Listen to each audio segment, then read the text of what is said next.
Hello friends, मैं Arvind Jangid Vihaan education channel पर आप सभी दोस्तों का हार्दिक स्वागत करता हूं। तो दोस्तों, आज का हमारा सेशन है मौलिक अधिकार, फंडामेंटल राइट्स। तो दोस्तों, आज हम मौलिक अधिकार के पार्ट 1 के बारे में चर्चा करेंगे और दोस्तों हमारे जो अगले सेशन में इसके हम पार्ट 2 के बारे में डिस्कस करेंगे।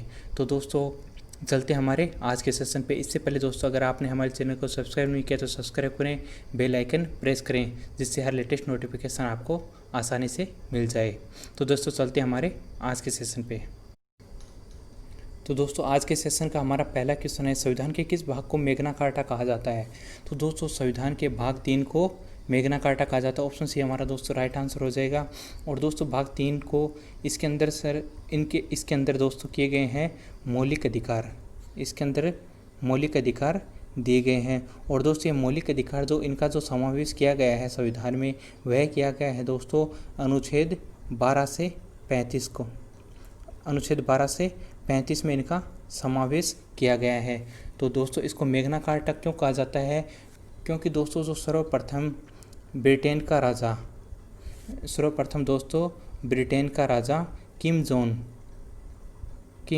जॉन ने सर्वप्रथम वहाँ के जो नागरिक थे उनको मौलिक अधिकार के रूप में एक अधिकार पत्र जारी किया था, और जिसे मैग्ना कार्टा का नाम दिया गया। और दोस्तों, इसीलिए हमारे संविधान के इस भाग 3 को मौलिक अधिकार का समावेश होने के कारण से इसको क्या कहते हैं?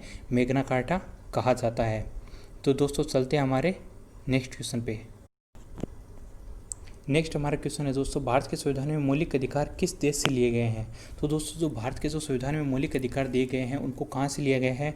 उनको लिया गया है दोस्तों अमेरिका से, अमेरिका के संविधान से। तो दोस्तों, ऑप्शन सी हमारा राइट आंसर हो जाएगा। लेकिन दोस्तों, जो अमेरिका का संविधान है, जो उसका मूल संविधान था, उसमें मौलिक अधिकार नहीं दिए गए थे। अमेरिका ने इनको बिल ऑफ राइट्स, जो अमेरिका के जो मौलिक अधिकार है, इनको नाम दिया है बिल ऑफ राइट्स। और इनको दोस्तों, इनका जो समावेश है वह किया गया था दोस्तों, इनका समावेश किया गया था 1791 ईस्वी में। 1791 में अमेरिका ने बिल ऑफ राइट्स के नाम से मौलिक अधिकारों का समावेश किया, और जिनको भारत के संविधान में शामिल किया गया। ठीक है दोस्तों, चलते हैं हमारे नेक्स्ट क्वेश्चन पे। नेक्स्ट क्वेश्चन है दोस्तों हमारा, किस संशोधन के द्वारा नागरिकों के मौलिक अधिकारों से संपत्ति का अधिकार हटाकर इसे मात्र एक कानूनी अधिकार बना दिया गया?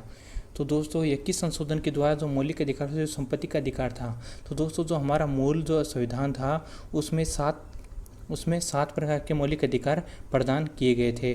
और दोस्तों, 7 मौलिक अधिकारों में से जो 44वां संविधान संशोधन था, 44वें संविधान संशोधन 1978 में संपत्ति का जो अधिकार था, संपत्ति का जो मूल अधिकार था, इसको हटा के इसको कानूनी अधिकार बना दिया गया, और इसको संविधान के भाग 300A में अंतर्गत रख दिया गया।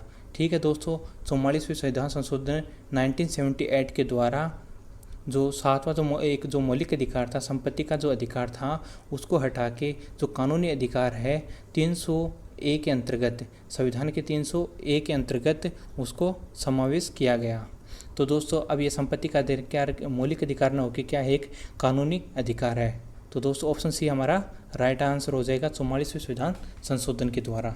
तो दोस्तों, चलते हैं हमारे नेक्स्ट क्वेश्चन पे। नेक्स्ट हमारा क्वेश्चन है दोस्तों, भारत के नागरिकों को कितने मौलिक अधिकार प्राप्त हैं? तो दोस्तों, हम पहले जाने थे कि मूल जो संविधान था उसमें 7 मौलिक अधिकार प्राप्त थे, लेकिन दोस्तों वर्तमान में 6 मौलिक अधिकार प्राप्त हैं। तो दोस्तों, ऑप्शन बी हमारा राइट आंसर हो गया, 6 मौलिक अधिकार प्राप्त हैं। तो दोस्तों, जो प्रथम जो अधिकार है वह है दोस्तों समानता का अधिकार, और इसका जो समावेश किया गया है वह किया गया है दोस्तों अनुच्छेद 14 से अनुच्छेद 18 तक, जो समानता का अधिकार। और दूसरा है दोस्तों स्वतंत्रता का अधिकार, और यह दिया गया है दोस्तों अनुच्छेद 19 से अनुच्छेद 22 तक। अनुच्छेद 19 से अनुच्छेद 22 तक स्वतंत्रता का अधिकार दिया गया है। और दोस्तों, जो तीसरा जो अधिकार दिया गया है वह दिया गया है दोस्तों शोषण के विरुद्ध अधिकार। तो यह दिया गया है दोस्तों अनुच्छेद 23 से और अनुच्छेद 24। अनुच्छेद 23 व अनुच्छेद 24 में शोषण के विरुद्ध अधिकार का समावेश किया गया है। और चौथा जो है वह है दोस्तों धार्मिक स्वतंत्रता का अधिकार, और धार्मिक स्वतंत्रता का अधिकार दिया गया है दोस्तों अनुच्छेद 25 से अनुच्छेद 28 तक। अनुच्छेद 25 से अनुच्छेद 28 तक धार्मिक स्वतंत्रता का अधिकार। और संस्कृति और शिक्षा संबंधी अधिकार, जो पांचवा जो अधिकार है संपत्ति संस्कृति और शिक्षा संबंधी अधिकार दिया गया है, और यह दिया गया है दोस्तों अनुच्छेद 29 व अनुच्छेद 30 अनुच्छेद 29 व अनुच्छेद 30 में दिया गया है। और दोस्तों जो छठा जो अधिकार है वह है दोस्तों हमारा संवैधानिक उपचारों का अधिकार, और यह जो दिया गया है दोस्तों यह दिया गया है अनुच्छेद 32 में। अनुच्छेद 32 में दिया गया है दोस्तों संवैधानिक उपचारों का अधिकार। तो दोस्तों चलते हैं हमारे नेक्स्ट क्वेश्चन पे। नेक्स्ट हमारा क्वेश्चन है दोस्तों राष्ट्रीय आपात के समय कौन सा मौलिक अधिकार से होता है समाप्त हो जाता है। तो दोस्तों अनुच्छेद 19 है जो राष्ट्रीय आपात लगने के समय जो मौलिक अधिकार है वह समाप्त हो जाता है। तो ऑप्शन ए हमारा दोस्तों राइट आंसर हो जाएगा। अनुच्छेद 19 राष्ट्रीय आपात के समय समाप्त हो जाता है। तो दोस्तों जो राष्ट्रीय आपात है उस घोषणा जो कौन करता है वह राष्ट्रपति करता है। राष्ट्रपति द्वारा राष्ट्रीय आपात को लगाया जाता है। तो उस समय जो अनुच्छेद 19 है इसके अंतर्गत 6 प्रकार की स्वतंत्रताएं भारत के नागरिकों को प्रदान की गई हैं। वह सभी कुछ समय के लिए समाप्त हो जाती है। जब तक राष्ट्रीय आपात चालू रहता है, जारी रहता है, तब तक वो 6 प्रकार की जो स्वतंत्रताएं हैं जो भारत के नागरिकों को प्रदान की गई हैं उनका हनन हो जाता है। ये परंतु राष्ट्रीय आपात हटते ही पुनः से यह जो अनुच्छेद 19 के द्वारा जो स्वतंत्रता हमें प्राप्त है वह पुनः रूप से लागू हो जाती है। और ये 6 प्रकार की स्वतंत्रताएं कौन सी है दोस्तों वह हम आगे जानेंगे। तो दोस्तों चलते हैं हमारे नेक्स्ट क्वेश्चन पे। और नेक्स्ट हमारा क्वेश्चन है दोस्तों मूल अधिकारों का संरक्षक किसे कहा जाता है।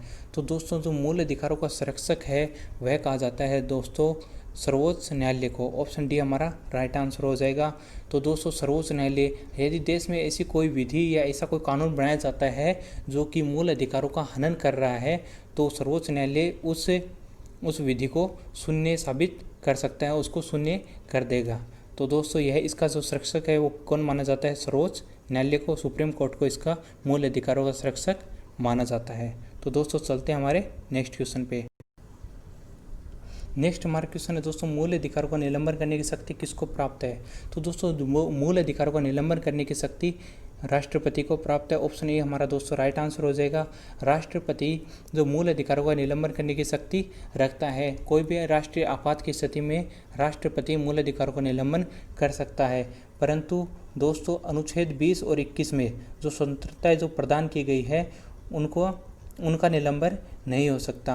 और दोस्तों इससे पहले जो इमरजेंसी जो लगी थी 1971 में जो इमरजेंसी जो लगाई गई थी, जो आपातकाल लगाया गया था, उस समय पे अनुच्छेद 20 और 21 का भी निलंबन होने से देश में जो सरकार थी उस समय की वह एकदम से तानाशाह रूप में आ गई थी, जिसके कारण से अनुच्छेद 20 और 21 को जो 44वां संविधान संशोधन हुआ 1978 में, तो उसके द्वारा अनुच्छेद 20 और 21 का निलंबन नहीं हो सकता। राष्ट्रपति अनुच्छेद 20 और 21 का निलंबन नहीं कर सकता। इसके अलावा जितने भी दोस्तों मूल अधिकार हैं उनका निलंबन हो सकता है। तो दोस्तों चलते हैं हमारे नेक्स्ट क्वेश्चन पे। नेक्स्ट हमारा क्वेश्चन है दोस्तों संविधान में अनुच्छेद 14 से 18 तक वर्णित मौलिक अधिकार है। तो दोस्तों संविधान के अनुच्छेद 14 से 18 तक कौन सा मौलिक अधिकार दिया गया है, वह दिया गया है दोस्तों समानता का अधिकार। ऑप्शन ए हमारा दोस्तों राइट आंसर हो जाएगा, समानता का अधिकार दिया गया है। और दोस्तों इसमें 14 से 18 में, तो दोस्तों अनुच्छेद 14 में इसमें दिया गया है दोस्तों कि देश के जो भी नागरिक, जो भी व्यक्ति है वह विधि के समक्ष एकदम समान होंगे, विधि के समक्ष समान होंगे और विधियों का समान संरक्षण होगा। तो दोस्तों विधि के सामने किसी के साथ कोई भेदभाव नहीं होगा। और दोस्तों अनुच्छेद 15 जो है, अनुच्छेद 15 भी समानता को दर्शाता है। वह कहता है दोस्तों जो धर्म, राज्य के द्वारा जो धर्म है, जाति, लिंग और जन्म स्थान आदि के आधार पे कोई भी भेदभाव नहीं किया जाएगा।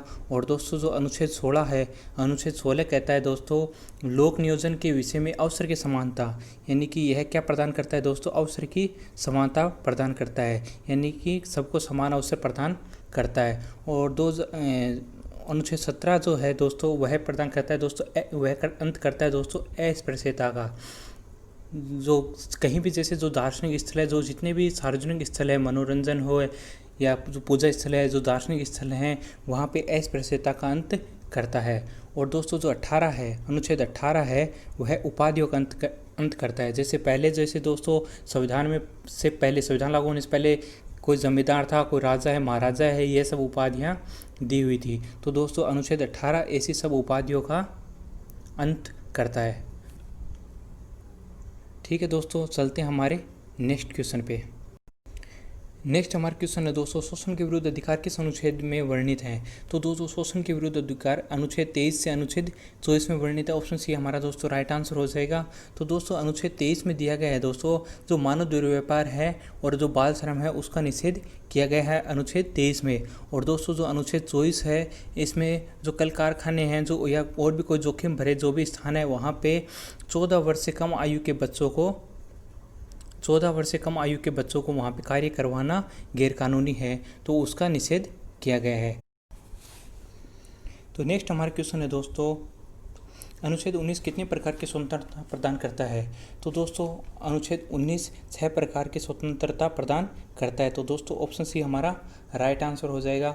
और दोस्तों जो 6 स्वतंत्रता है वह है दोस्तों, प्रथम जो है दोस्तों वह है विचार और अभिव्यक्ति की स्वतंत्रता, यानी कि जो व्यक्ति है उसको अपने विचार और अपने जो विचार और अभिव्यक्ति प्रकट करने की स्वतंत्रता उसको प्रदान की गई है। और दोस्तों जो सेकंड है वह है शांतिपूर्वक बिना हथियारों के एकत्रित होने और सभा करने की स्वतंत्रता प्रदान की गई है।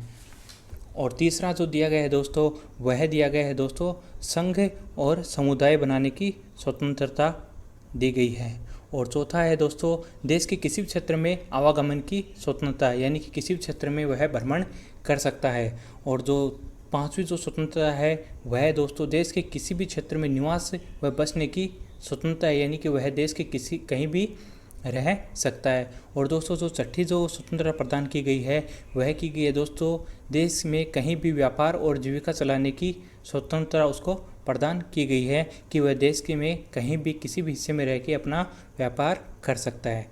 तो दोस्तों ये 6 प्रकार की स्वतंत्रता इसमें प्रदान की गई है। तो दोस्तों आज के सेशन में इतना ही। तो दोस्तों मिलते हैं हमारे नेक्स्ट सेशन में। और दोस्तों नेक्स्ट सेशन में हम लेके आएंगे मौलिक अधिकार के पार्ट 2 के बारे में। तो दोस्तों वीडियो पसंद आए तो लाइक और शेयर करें, चैनल को सब्सक्राइब करें, बेल आइकन प्रेस करें, जिससे हर लेटेस्ट नोटिफिकेशन आपको मिल जाए।